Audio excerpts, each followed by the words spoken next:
This episode is proudly supported by OpenTable. Nearly 1/3 of diners are booking same day. So they're making those decisions on the spot. And 10% are making their bookings within just a few hours. And so it's why it's so important to have booking software like OpenTable, which allows your diners to discover you. And so when restaurants are on platforms like OpenTable, they're much more likely to be discovered. We help diners to connect to restaurants. Ultimately, having technology, using technology, helps you to reattach to those diners. Experience the power of OpenTable. For an exclusive offer, visit restaurant.opentable.com.au/DITW. When I wanted to explore the life of an animal from birth to death, I was able to do that. From raising goats, from being born to actually, slaughtering that animal myself, really assisted in probably my own growth as a chef and as a person more. This is the Deep in the Weeds podcast. I'm Anthony Huckstep. Australia is blessed with the most incredible club culture. From RSLs to football clubs, lawn bowls and more, they have, in many instances, become hubs of the community and destinations for cheap fare. But a lot has changed in the hospitality offering as clubs look to engage at a higher level with their customers. What does club food look like in 2021? Dave Campbell is the Food and Beverage Operations Manager of the Shellharbour Club on the New South Wales South Coast. Dave, how are you? I'm great. How are you? I'm great as well. You've had an incredible career with some of Australia's best chefs and hats, and now you find yourself looking after the food in a club. What does it feel like? Oh, look, I'll be honest with you. It's not really where I envisaged my career going. If I look back to when I was sort of 16, 17 and dreamt of working in the best kitchens in the world, I never would have envisaged myself working in a club as such. So it's quite a change from what I first thought I was going to be doing. What is the environment like? Is it a lot different to what you expected? It's very structured. It's very organised. It's big business. And it's all about the members and the visitors. It's about the board of directors. And it's about giving people what they want and what they expect in today's food and beverage environment, which is probably quite different to what was previously considered as clubs being, a discount culture, that you'd go to a club for a discounted meal, a discounted snitty. Now people want quality. They want consistency. They still want big meals in clubs, but, they're happy to pay for what they get. So it's probably changed over the past, 10, 20 years to what was previously considered what would club food be. What's excited you about the opportunities that you have in front of you in this role? After running my own restaurants for the past 15 years, the opportunity was to not be a small business owner. Which might sound really silly, and I worked so hard all of my life to be a small business owner, and after doing 15 years of it, I can honestly say I was exhausted, and looking for a support network that I didn't have when I was running my own small business. I'm privileged now to be able to say that I can call on a HR department, on a marketing department. When I need assistance with the finance, I can go to a CFO. I've got an executive chef that works for us. I've got 2 head chefs. I've got an abundance of staff. Whereas running my own small business, I was the maintenance department. I was the HR department. My wife did the accounts, and it was really a 24-hour day operation running your own small business. I want to explore what you're doing there with the food at the Shellharbour Club shortly, but take us back to when you were young. What was the lure for you to work in the hospitality sector? It's a funny situation for me. I talked to a lot of other chefs, and they grew up with, historical, influences into their creative culinary experience. Whereas, I grew up in Melbourne on Port Phillip Bay, and it was all for us just about going to the beach, having some fish and chips, going out sailing. My mum, she was a good cook as such, but her priorities were more about the family finance rather than about a gourmet meal. And so it sort of fell to other people within our family. My uncle was an artist, and his partner was Filipino, and he was a great cook. And I always remember those smells of going up to Castlemaine and going into their kitchen, going into their veggie garden. I thought, this is where I want to be. So then from that point onwards, I just always told everyone, what do you want to do when you grow up? I want to be a chef. But I didn't really understand what being a chef actually was until, I just kept pushing on.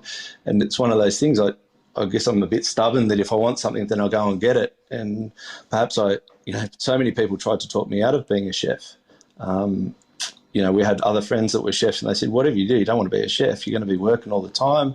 You're working every Friday, Saturday, Sunday. You're going to be working on Christmas.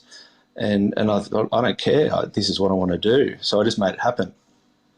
So as I came out of year 12 and, completed my HSC, I just went and found myself an apprenticeship at any place that would take me.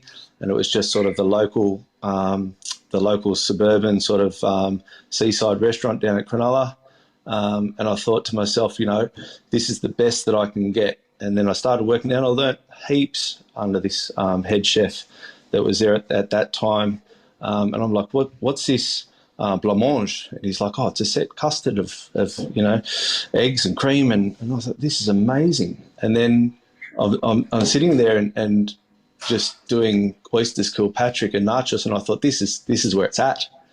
And then I got told about this place called Rockpool, and they're opening up this new restaurant called Star Grill in Darling Harbour, and I thought, this is where I need to be. So that's when I progressed into the sort of fine dining realm, back when Rockpool was in its heyday, and huge expansions into Star Grill and Rockpool, and that was a real inspirational time for me, being able to work with people like John Sussman, out the back in the fish room, and Khan Daisies, and all sorts of different people. So yeah, it really was an inspirational time for us. Do you have any stories of that time at Star Grill and Watpool? Yeah, probably some that I probably shouldn't share, but yeah, it really was an amazing time. I mean, looking back on it, really were doing like what all chefs do, the 100-hour weeks. I was living down the Shire at the time, so I'd catch the train into work and be there at 8 o'clock in the morning, and go straight into the fish room, and then onto the grill, and push through to night service and finish work at midnight. And then I'd miss the train, so I'd have to catch the night rider home, and then I'd get home at sort of 1:30 in the morning, and to get up at 6 a.m. to jump back on the train and do it all again. So, it really was, it was a fun time, and it sort of set the bar as far as how hard I was going to have to work. Jumping into the fish room with Suso and saying, okay, you've got to fillet some garfish today, and seeing 20 tubs of garfish that would go out to Rockpool or Rockpool events or something like that, and we'd stand there side by side and just be filleting garfish all day. But I can fillet garfish now, nothing else. You also work with Kylie Kwong and Tetsuya Wakuda. What sort of influence did they have on you? Oh, huge. I mean, what I learnt working with Neil at Rockpool, and Kylie was there at the time, and moving over to Rockpool was an appreciation for quality produce. I always knew what quality produce was, but to be handling it all day, every day, to see foam mats put down on the cool room floor for when we're receiving, these 50, 60 kilo tunas, straight off, the fishing fleet that was fishing directly for Rockpool, to receive, we were getting these baby corns off Trish's farm up north, Neil's business partner, and these baby corn that were just coming down were just absolutely phenomenal, and really set the precedent for what quality produce was, and how simply you could treat it to make such an amazing dish, and the same thing for Kylie. She was obviously doing the same thing, just getting really simple produce and just putting it with a cultural significance, in the menus that were happening with Wakpool. And then, she moved on to open up Billy Kwong, and I was fortunate enough to go and work there for a while with her while I was setting up my first restaurant, and just continued. She put me in contact with some of these great suppliers of biodynamic eggs and organic free range chickens and White Rocks veal, and it really did set the bar of what was expected of a chef, an upcoming chef in Sydney or in Australia at that time. You mentioned that you had your own business, a small business, for 15 years. Tell us about the trajectory and the move towards the first restaurant that you opened. So I was, after working for a Rockpool group, I went and worked for a pub for a while and opened up, a group of pubs, including Northies, which was exciting and fun, but not really what I wanted to do. So took the opportunity to go overseas traveling and was heading over to London. I'd been asked to go and work for Tetsuya over in London. So headed over there and worked over in London for a while. And we were living in Bayswater at the time, and I was just working all the time, like you do when you go over there. Tetsu's restaurant was brand new, and everyone was doing 6-day weeks, and so I didn't really have much time up my sleeve. I couldn't go anywhere while I was in London because I had to be back to work the next day. So just went round to a couple of the local places from Bayswater and found a shop called Cooking the Books. No, what's it called? The bookshop in London that's dedicated for cookbooks. And I was finding out that I was hanging out there a lot of the time, just reading these cookbooks, and they'd bring me a coffee or something because I was there for so long, and then someone at the back was baking something, and you could buy a scone or something for a couple of pounds, and I thought, this is amazing. This is what creating a central hub for the hospitality community to embrace what they actually love, which is cookbooks. So while I was over there, I thought, that it could be a good business for a while, and just sort of put it in my pocket, and then went and worked over in New York and LA. And LA was an exciting time, but after a year and a half of living in downtown LA with my wife in the hotel, we both decided that it was not the right place for us to continue and to raise we were looking to have a family at some point. So we thought, let's move back home to Australia. And when we moved back home, there wasn't anywhere that I was that excited to go and work. I'd just come back from London and New York and LA, which I thought was, the bee's knees. So Kylie called me and said, do you want to come and work for me? And I said, yeah, I do, but I don't really want to work too much because I want to set up my own business. And she said, no worries, let me help you. What can I do? I said, just be there for us and be a mentor. And she did. It's exactly what she did. I looked at a site down on Elizabeth Street, which a couple of other people ended up having a crack at as well, down by Central Station. And I said to Kylie, I found this great spot. And she said, you don't want to take that spot on. She said, can you imagine someone coming in there, expensive car parking out the front there, and then the car getting stolen, and their experience of dining with you is their car getting stolen? I thought, I'd never thought about it like that. So I went to the other end of Surrey Hills and ended up finding this spot, and I was going into Burke Street Bakery. They just opened, and said to them, I'm thinking about that spot across the road there. And they said, well, we want that spot. And I said, but you've just opened.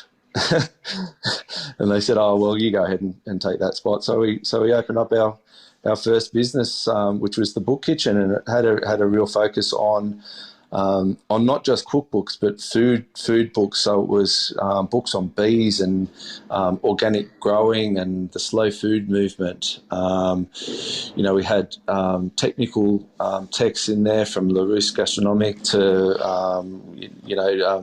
vintage copies of Elizabeth David, and we had huge dreams, but they don't always work out as you'd intended, and that one did, and it didn't. It was a difficult time for us. You ended up leaving Sydney and creating some incredible award-winning restaurants on the South Coast. What triggered that move? Opening up the Book Kitchen was an eye-opener to us, in that, I already knew how to cook. I thought I knew how to run a business, but I didn't realise the variables that were in it and the element of, I'd call it luck. Other people call it, other things. But, we were sitting there in Surrey Hills, and, I remember one day that I had to pay a supplier. I wasn't going to get any more supplies, and it was a good supplier. It was one of the biodynamic suppliers, and I thought, well, this person's supplied us already. I need to pay for the product so I can get some more product. And I had $50 in the till in change, and I went and put that $50 in the bank so that I could pay that bill. And shortly after that, Neil Whitaker, who was the editor of Vogue Entertaining at the time, he was a regular guy, and he said, coming in regular and just getting a coffee and a muffin or something along those lines. He said, Dave, have you got a business card? And I said, yeah, sure, mate, but you know where we are. And anyway, he took that business card, and to me, it looked like he just scanned it in and popped it in the magazine. But anyway, he put it in as one of his favourite places to go, and that made the difference for us as making a successful restaurant. But what we came back to was that we wanted to support local small-scale farmers. And when I look back on it, while I was in contact with these local small-scale farmers on a pretty regular basis, I'd never been to their farm. And if I had, then I'd go once and just go and see it, and then that was it, sort of thing. And, then I talked to them on the phone once a month or something along those lines. And, it's really just small talk with those guys because they're busy running their farm and such. So we were given the opportunity to open up another restaurant down at Cronulla in a yacht club, and we went and did that, and it was pretty successful as well. And then one day the board came to us and said, we really like what you've done, but we're not going to renew your contract. And I just thought, okay. Well, I probably said a few other things at the time, but later on, I thought, maybe this is a sign for us to not continue in the direction that we were going. So we'd always loved the South Coast. We always spent sort of time heading down towards Ulladulla and, further south than that. And I said to my wife, why don't we go for a weekend down the South Coast, and let's go find somewhere to stay, and we'll go out for dinner and just have a break from it all and get away. So we did that. We went and stayed at a little cottage down in Berry, and we said to the guy in Berry, where should we go for dinner? And he said, there's two places you should go, and they're directly across from each other. And so we went out for dinner there, and it was like a Tuesday or Wednesday night, because we were at hospitality and the only time that we could take off. And on the Wednesday night, this place was packed, and we ate there, and the food was okay and stuff, but we had a chat to a couple of the people, and like, no, we're locals, and this is where we always come to eat. And then later on, we found out the business was for sale. So, long story short, we bought the business, and with the main objective of moving down south so that we could get involved and get closer to the produce, the way it was getting produced, get involved with it, and be at one with the things that we were serving, and live the life rather than the life living us. Well, you created some incredible restaurants down there, Hungry Duck and Wharf Road. But you also really explored the local produce and became really involved with alpacas as well. Can you tell us about that? Yeah, that's a funny story. I did a couple of slow food. I was involved in slow food. We were up in Surrey Hills with Jared Ingersoll and just only briefly. But then when we moved down the south, I thought, we've got approached to do some slow food dinners down there, and we had some people come in, and we did the winter solace dinner for those guys, and they said, there's this farmer down here that farms alpacas. And I said, what's an alpaca? And they said, it kind of looks like a llama. And I said, what's a llama? And so they showed me a picture, and I went, okay. I said, do people eat these? And the guy goes, yeah, they eat them in South America. I said, okay. He said, would you give it a go cooking one up for a slow food dinner? I said, sure, no worries. Get the farmer to drop off the backstrap to me, and I'll have a look at it. So a couple of days later, I get a knock at the back door of the kitchen, and here's the farmer with an alpaca draped over his shoulder, and he brings it over, slams it on the bench of the kitchen, and he goes, here you go. I couldn't get the backstrap out, but I thought you might know what you're doing. So I've got this long-necked lamb sitting on my kitchen bench and no idea what to do with it. And I just said, all right, let's have a go at it. And I guess that's where sort of some previous training on breaking down whole animals at various restaurants paid off, that I knew that it was just the same as another animal. And ended up pulling it apart and started doing some trials and testing on what I thought we could do with it. And the farmer had never really sold the meat commercially before, and he's a retired businessman and had huge dreams for it. And I just said, mate, no one's going to want this. And he goes, give it a go. Let's try it. And ended up doing a lot of product and development for him. And now the alpaca meat's, it's everywhere. It's in heaps of Melbourne restaurants, in Pastuso down there in Melbourne, and it gets exported worldwide now. So. He's a real character. I did some lunches at his property where we were able to cook over embers, and it's a really interesting animal. I'm so glad that I was able to be involved with it. We've literally done everything under the sun with these animals, whether it was pies and sausage rolls to tataki of backstrap with 3 different Peruvian chilies on it. Wow. It really is an amazing animal. Yeah, it's a very lean animal as well. Do you have any tips or secrets into the best way to get the best result out of alpaca? Look, it's like no other protein. It really isn't, because there's very minimal intramuscular fat. The way that they've been farming them now, first of all, they're only pasture fed, so they don't get any real grain as a supplement to fatten them up. So if there is any fat on it, it's very minuscule. So you're really thinking about cooking it in ways that you might cook kangaroo or emu, that it's low and slow or fast and high heat. So the shanks are fantastic. They kind of cook up like lamb shanks with a slightly stronger, darker coloured meat. But the backstrap, the tenderloin, the cutlets, you can really treat them like kangaroo, and just a quick sear on the outside, slice it nice and thin, and do a carpaccio style.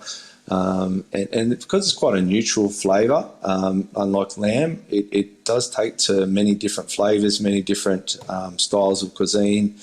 And we're fortunate that we had hungry duck and wharf ray at the same time, and we were able to put different cuts through an Asian style, Japanese or Chinese style cuisine, but then we could move it down to Wharf Road where we're doing South American styles, and that we could run it through an anticucho, and serve with chimichurri and sort of big bold flavours as well. So yeah, it's a diverse animal. But the hind quarter, it stumped me for so long. It's got a really weird muscle structure to it.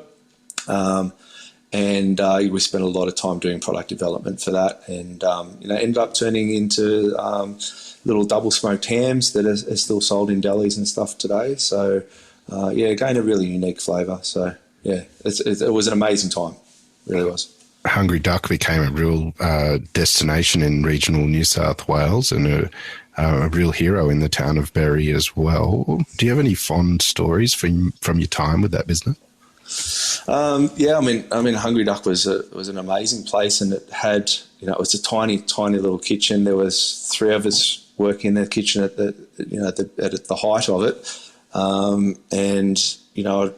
I'll never forget the day that we opened. There was a queue out the front door, and I thought, what's going on? We're just a little restaurant. And they all came in. Oh, we're here for the new Chinese restaurant. I said, you're all going to be sorely disappointed when you come in here, because we're not the same week the local Chinese restaurant had closed down the same week that we opened up. So we ended up, like we were so busy, and at the end of the night, everyone was happy to be there. And I said to them, have you had a look out the back? And they're like, no, what's out the back? I said, so I got everyone in the restaurant up, took them all outside, and we went out to the back garden. I said, look, this is what we're growing, and this is what you guys have eaten tonight. And no one was actually aware that we'd spent the past month planting out the whole garden with lots of fresh herbs and little things like baby turnips, and put in like a finger lime tree and a kaffir lime, a tamarillo, all these fruit trees. And we were picking that stuff just before service and using those things, but no one actually understood that we were doing that. So then from there, they said, "Oh, you've got to do more events in the backyard." And then we started doing some slow food events and some Good Food Month events in the backyard there, where we were able to feature the produce of the locals, and then that expanded into doing bigger and bigger events where we'd be out on farms, whether we're at a winery doing a lunch amongst the vines, and we were actually set up tables pressed up hard against the vines for bud burst. We went to the Wagyu farm that we use, Shotlanders Wagyu, down there in Rose Valley, and I said to the farmer, and again we were using his whole animals there as well. I said to him, do you reckon we could hold a lunch here? And he said, sure, where do you want to hold it? I said, well, where can I hold it? He goes, well, wherever you want. He goes, look at all the machinery I've got. He goes, if you want me to clear a paddock for you, I'll clear a paddock. I said, oh, mate, if it rains, we're all in trouble. It's going to be real muddy. So I said, oh, what about that shed over there? He said, oh, it's full of hay. I said, oh, so can we clear that out? He goes, yeah, whatever you want. So we cleared the hay shed out. He said, mate, there's going to be mice everywhere. I said, oh, that's all right. It's part of the experience. So we cleared the whole hay shed out, and put in a whole heap of tables and chairs, and did a massive long lunch for, I think, about 200 people. We had barbecues everywhere.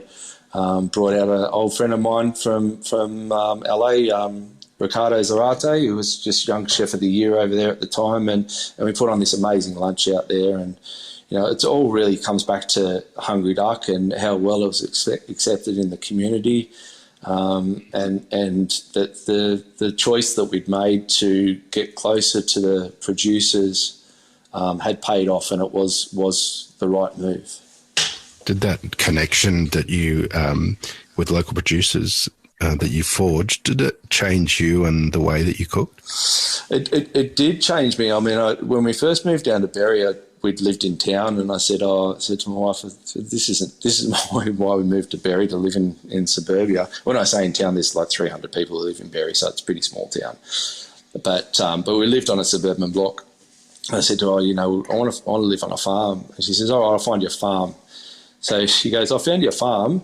Let's go and inspect it. And I pulled into this farm, and it was the driveway is about 2 kilometres long, and it comes up, and it's in its own valley, and it's on about 150 acres, and it had a veggie garden and had an old shed that we could do things with, and it really just sort of made us understand this is the lifestyle we're actually after. And we were able to, on that property there, we raised pigs, we raised chickens, we raised goats. When I wanted to explore the life of an animal from birth to death, I was able to do that. From raising goats from being born to actually slaughtering that animal myself, really assisted in probably my own growth as a chef and as a person more, to understand the importance of making sure we appreciate every last little bit of each animal that we kill. And that's probably, you know, one of the main things that I learned out of owning a restaurant in Berry and out of the progression that we've made down the South Coast. You made the decision to sell Hungry Duck and Wharf Road. What was that decision process like for you? Probably pretty difficult, actually. You know, they're our babies as such, and you know, I'd put literally my heart and soul and a lot of blood, a lot of sweat, and some tears crying in the cool room on some nights. But you know, it was a difficult decision, but we kind of realised that our family was getting a bit older, and you know, I was just working all the time, and there was a lot of pressure and stress that comes with that. It was different pressure and stresses that we found from when we were, you know, running our business in Surrey Hills, that we struggled in Surrey Hills to get apprentices, for example. But down on the South Coast, we struggled to get professional front of house staff members. And that was becoming a bit of a reflection on us as business owners. And, you know, we didn't want to be represented that way. So we had to make some decisions of what we were going to do about that. And, you know, one of them was to downsize. So we started downsize by selling Hungry Duck. And focusing on Wharf Road. And when we did that, we really noticed, I guess, you know, how much reliance we had on Hungry Duck and the influences that had. Even though Wharf Road was quite a successful restaurant, its location in Nowra was, you know, what we thought when we first bought it and did the renovation to the old historical building there. We thought, this is amazing. We've finally got a waterfront restaurant, and you know, it literally can't get any closer to the water.